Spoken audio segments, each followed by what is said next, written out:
6ನೇ ತಾರೀಕು ಶುಭ ಗೌರಿ ಹಬ್ಬದ ದಿವಸ ಅರಸೀಕೆರೆ ತಾಲೂಕಿನ ಜನತೆಗೆ ಒಂದು ಶುಭ ಸಂದೇಶವನ್ನ ತಿಳಿಸಲಿಕ್ಕೆ ನಾವೆಲ್ಲ ಮುಖಂಡರುಗಳು ನಾವು ಸೇರಿ ಸಂತೋಷ ಪಡ್ತಾ ಇದ್ದೇವೆ. ವಿಚಾರ ಬಹಳ ವರ್ಷಗಳ ಶತಮಾನಗಳಿಂದ ಅರಸೀಕೆರೆಗೆ ಚಾನಲ್ ಮುಖಾಂತರ ನೀರು ಬರಲ್ಲ ಅಂತಕ್ಕಂಥ ಒಂದು ದೋಷ ಏನಿತ್ತು, ಈ ದೋಷ ಮುಕ್ತರಾಗ್ತಕ್ಕಂಥ ಕಾಲ ನಮಗೆ ಬಂದಿದೆ. ಇವತ್ತು ಎತ್ತಿನೊಳೆ ಯೋಜನೆಯಿಂದ ನಮ್ಮ ಅರಸೀಕೆರೆ ತಾಲೂಕಿನ ಕೆರೆಗಳಿಗೆ ನೀರನ್ನು ಹರಿಸ್ತಕ್ಕಂಥ ಯೋಜನೆಗೆ ಚಾಲನೆಯನ್ನ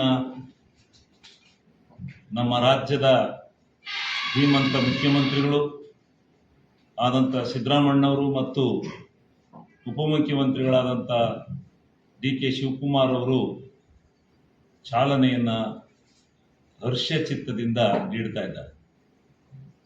ಕಾರಣ ಇಷ್ಟೇ, ಹಿಂದೆ ಭಗೀರಥ ಅಂತಕ್ಕಂಥದ್ದನ್ನ ಅದರ ಸಾಹಸವನ್ನು ನಾವು ಕೇಳಿದ್ದು, ಆದರೆ ಅದೇ ರೀತಿ ಇವತ್ತು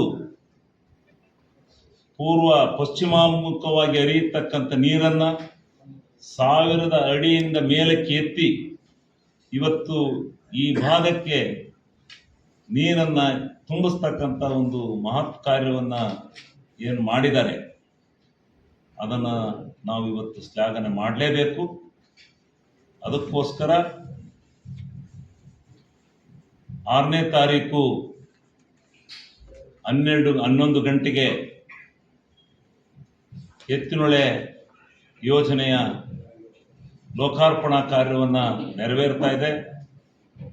ಅದಕ್ಕೆಲ್ಲ ತಾವುಗಳು ಬಂದು ಭಾಗವಹಿಸಿ ಈ ಒಂದು ಕಾರ್ಯಕ್ರಮವನ್ನು ಯಶಸ್ವಿ ಮಾಡಿಕೊಡ್ಬೇಕು ಅಂತ ಹೇಳಿ ಅರಸೀಕೆರೆ ತಾಲೂಕಿನ ಈ ಜಿಲ್ಲೆಯ ಎಲ್ಲ ಜನತೆಗೆ ನಾನು ಸವಿನಯ ಪ್ರಾರ್ಥನೆಯನ್ನು ಸಲ್ಲಿಸ್ತಾ ಇದ್ದೇನೆ.